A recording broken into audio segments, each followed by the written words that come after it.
Okay, so in this part, we are going to be doing the final assembly on our Lucky Cat. So currently we have 4 parts in cardboard, that is. We have more parts if we include the electronics. Okay, and so what we're going to do, first thing I'm going to do is I am going to put my servo into the cradle that we made. We made this little servo cradle. This is going to go in here, and I'm going to use the up arrow to tell me that the gear goes near the top. And I'm going to push that in there. Hopefully it goes in without too much of a struggle. There we go. That's pretty good. And just to be sure, I'm going to put a rubber band around it. Now I learned to put a rubber band around your servos from a different website. And that website is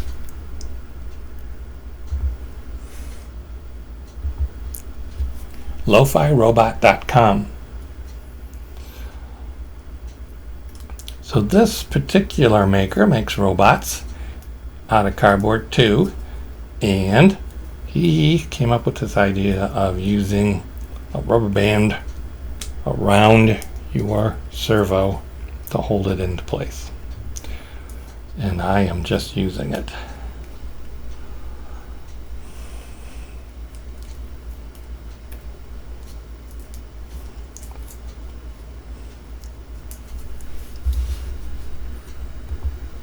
Alrighty, so we got a rubber band around it, and that is going to hold it in place.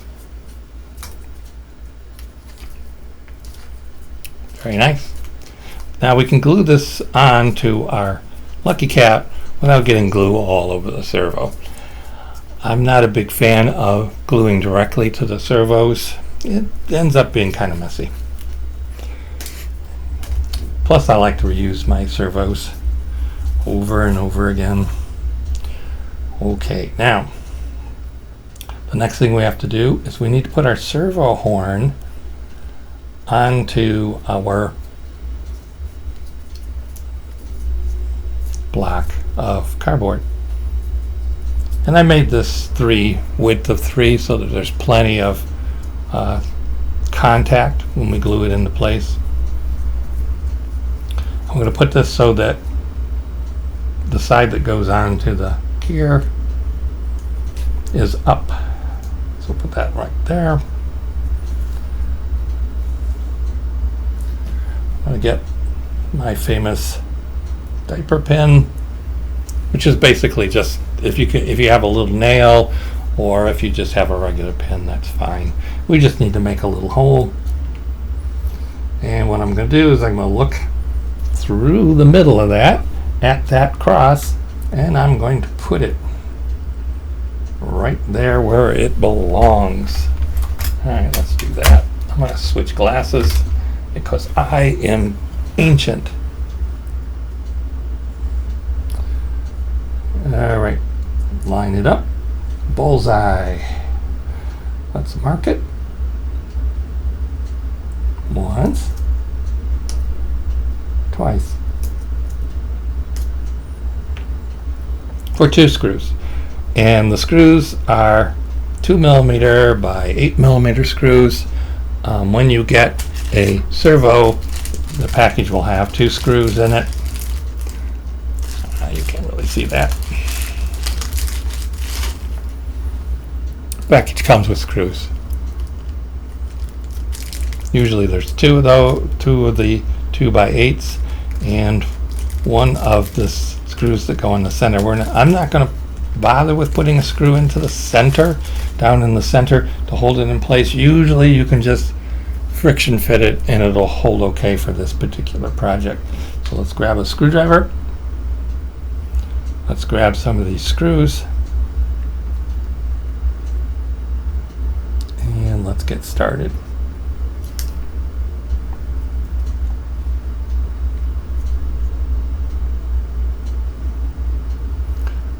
side it needs to go. So I'm going to get it started into my servo horn. So it starts to come out the other side. And I did not put this in the very end because sometimes that will break. The very end hole, sometimes it breaks. So I've gone back one. All right. Now when I put it in here, it should fit into those holes. It should line up. And I should be able to just screw that down.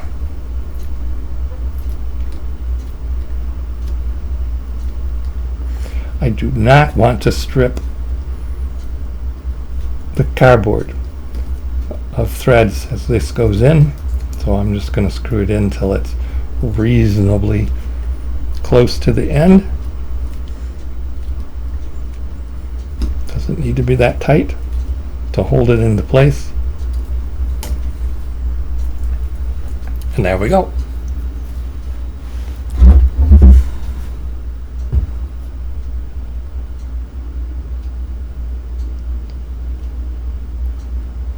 Just like that. Doesn't matter if you put it in there exactly straight or not, because we are going to calibrate. We're going to calibrate that angle. All right. We have that ready to go. This ready to go. Let's start up our hot glue gun. Move everything away.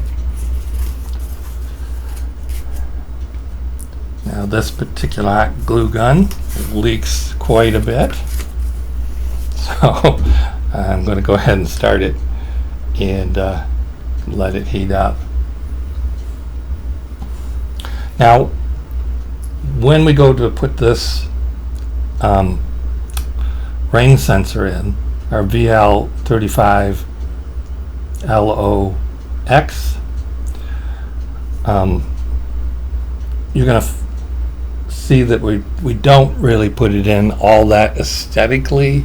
Now this is version 2 of the Lucky Cat, and I put a hole here for the servo to just kind of peek out through.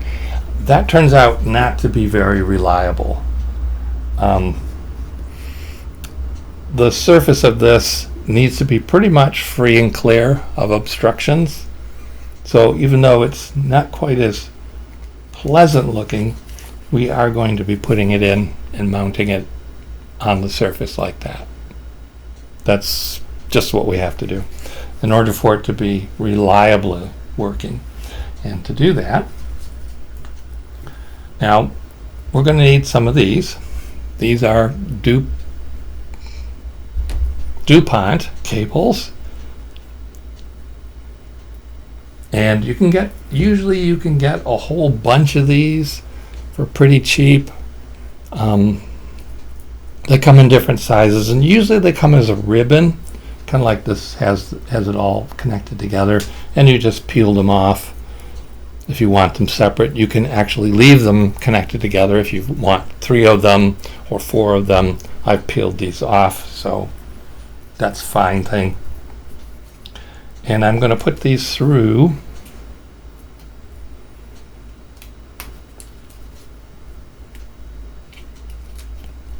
the slot that I've created for them to go through. Okay, so half in, half out. Now we're going to need to look at how these things are marked. So VN, that's our voltage in. We want that to be the red wire. Ground is going to be our black wire.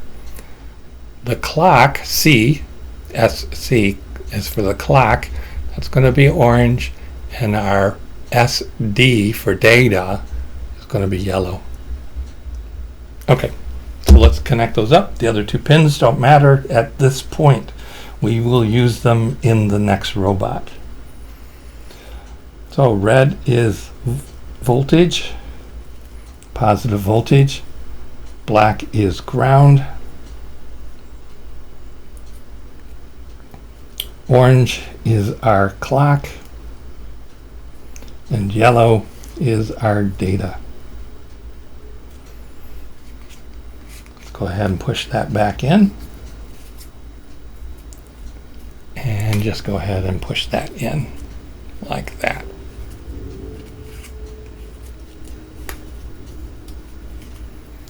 Now to secure it in place, I'm going to take some masking tape, grab a piece of masking tape, and on the back side, because I don't want it to look too ugly with tape everywhere, and I'm going to tape it from the back.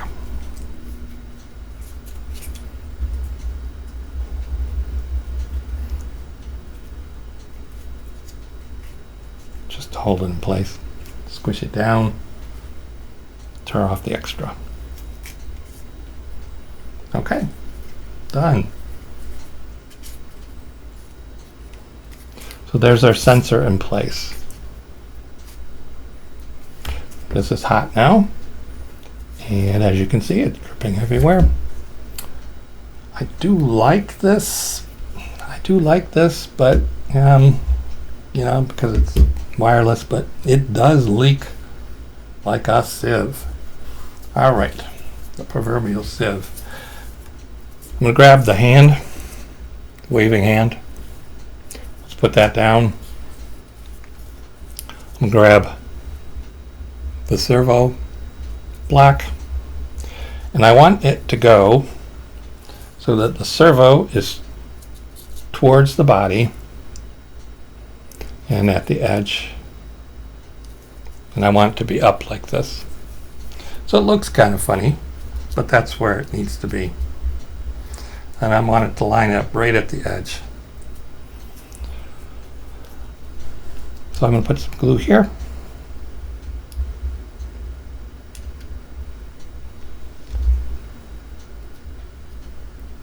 And line it up.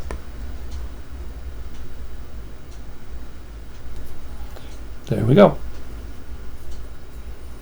We want it to be kind of perpendicular, meaning straight up and down.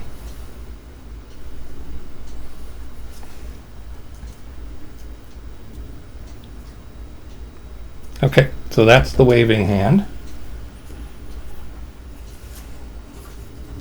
The next part we want to do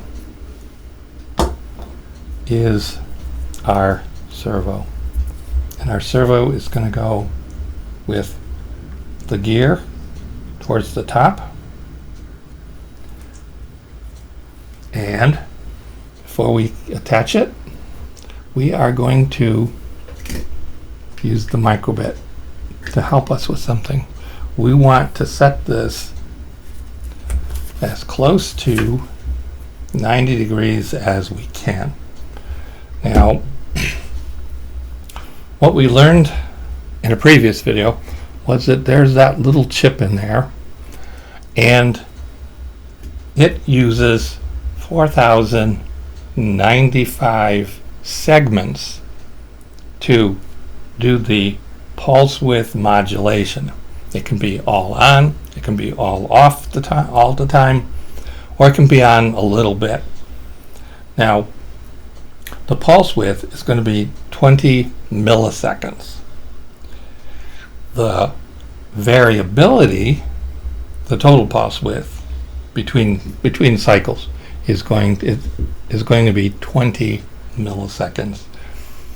We're going to be using 500 microseconds, 0.5 milliseconds, to 2.5 milliseconds, which is a range of 2 milliseconds. That's the usable range. That's 0 to 180. So we are using, if we're using 2 out of 20 milliseconds, that's 10%.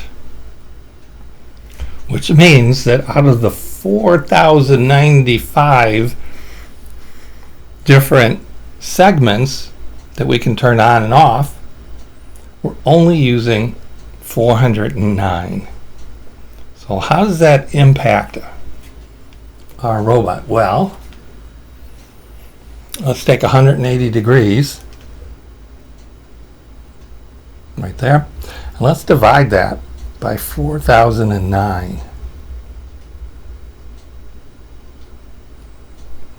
That means that each of those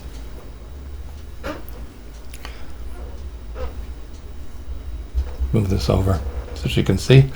Okay, that means that each of those segments that we can turn on and off represents almost 4.5 degrees. No, not 4.5 degrees. 45/100ths, or 0.44 degrees. Basically 4/10 of a degree. Okay. So we can only be accurate to within 4/10 of a degree, no matter what we do, no matter what we try. We are still going to only be able to move this hand to within plus or minus 2/10 of a degree. So if we want to go to 90 degrees, we are actually going to be plus or minus 2/10 of a degree. So it's going to be 80.8 to 90.2 degrees. And there's nothing we can do to make it closer than that. Now we might get lucky, but chances are not so much. Okay. So let's grab our program here. We're going to use this program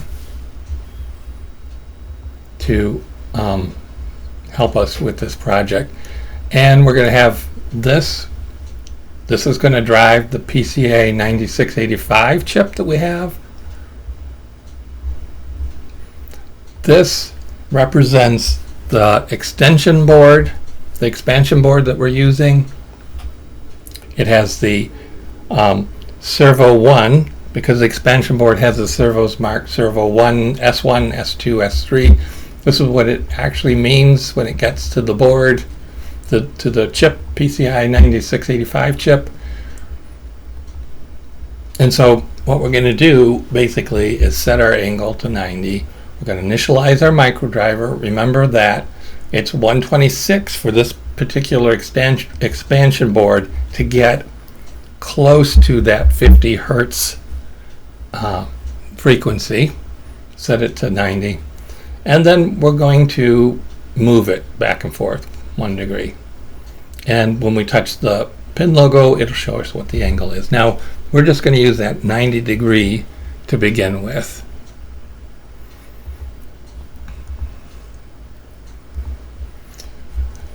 All right. So I've downloaded this, and let's connect the servo up.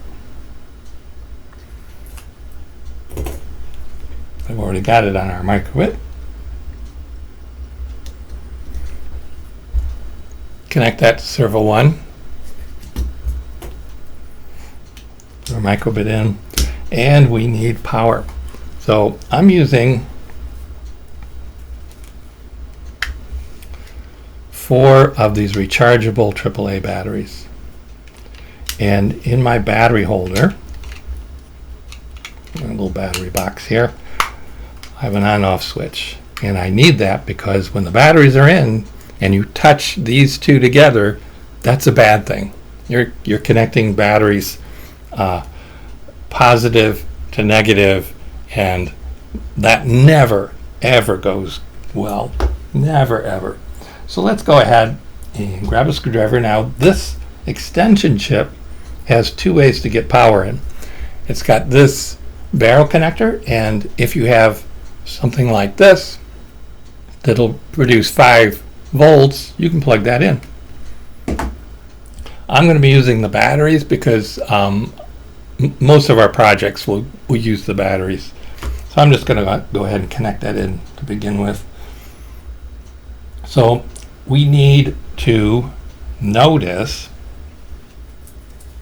for one thing, on this board, we need to look at the input. And if you look at that green input block, you can see that it has a plus and a minus sign. and it says 3.5 to 5.5 volts with a plus or minus sign. So we're going to be inputting about 5 volts because these are rechargeable batteries. They have a little lower voltage output. And I want to put the red to the positive side. And I'm going to screw in the terminal. Oh, hopefully the wire stays in, which it did not this time.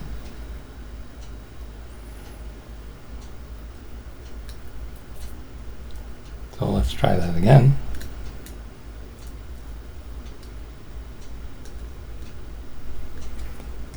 Good. Good solid connection.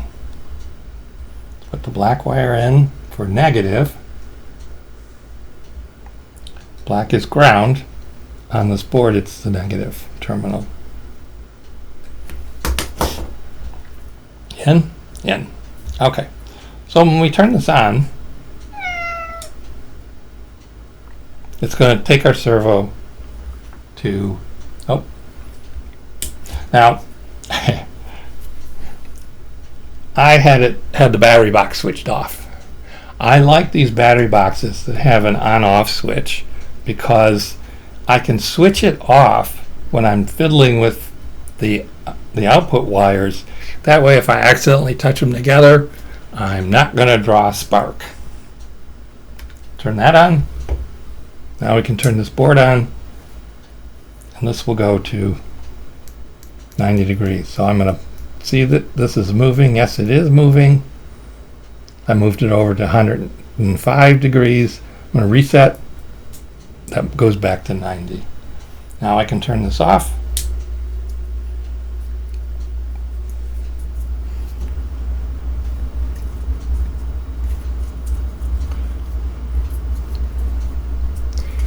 And what I'm looking to do is put this on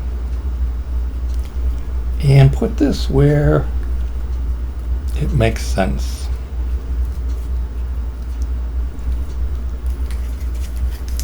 So I don't want a huge gap, but I want some gap between the body and the hand. And I want it to look like it's a continuation. Right? Something like that.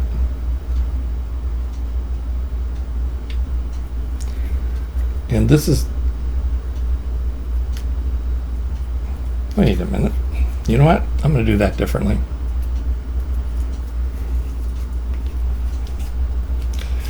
I'm not going to put it on the edge. I'm going to put it down like this. And now I'm going to put it on like this. Okay, much better. That's right. That'll stay together much better.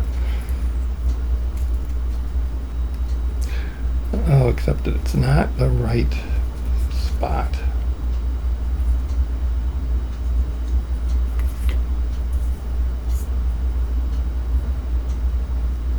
All right.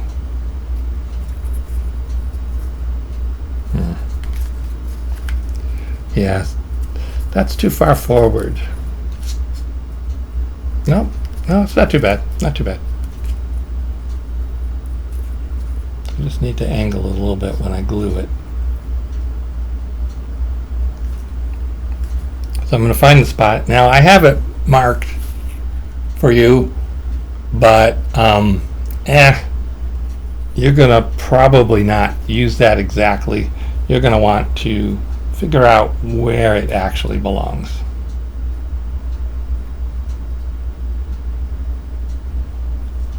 And I'm going to want it to be something like that.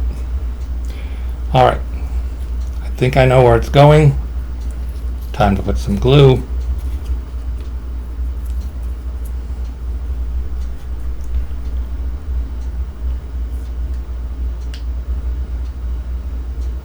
And our glue gun automatically turned off.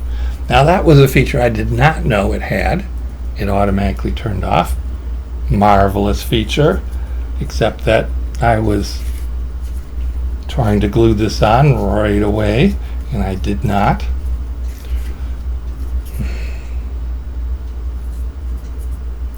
All right.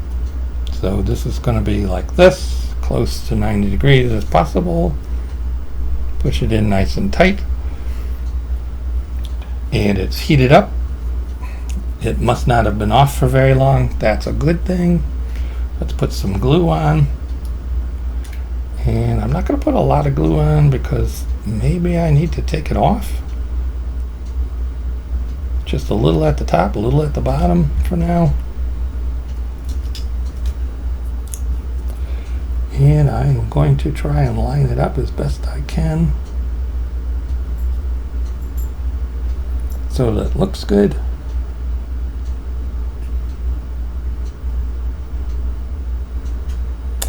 Wait for it to dry. Well, actually, it doesn't dry. Okay, it cools down.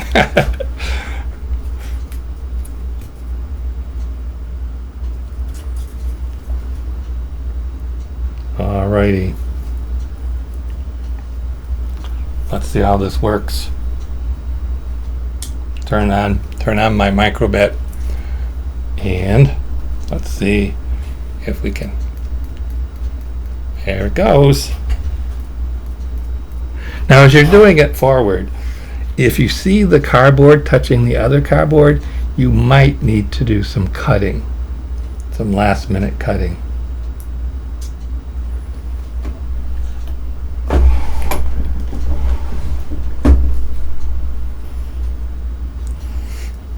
Let's see what kind of scissors I've got.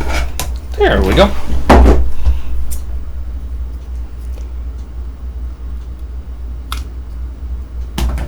Now, the nice thing about not having this pushed in real tight is I can take it off. I can use scissors to cut a little bit of cardboard at an angle. I don't want to cut the face of it because I don't need to cut the face, but I do need to cut what's behind it a little bit.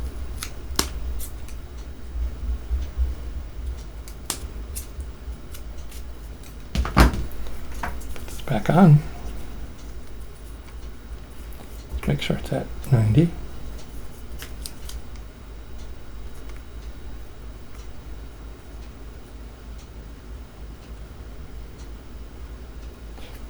Okay, now we can make it go down, see if it touches. Yeah, it touches a little bit. I'm going to change that a little bit.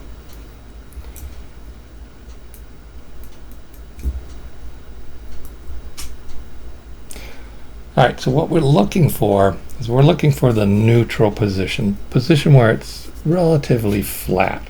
Our hand is relatively flat relative to, and remember that it's within 0.2 degrees, so it's not going to be perfect, but to me this looks like, no, too far.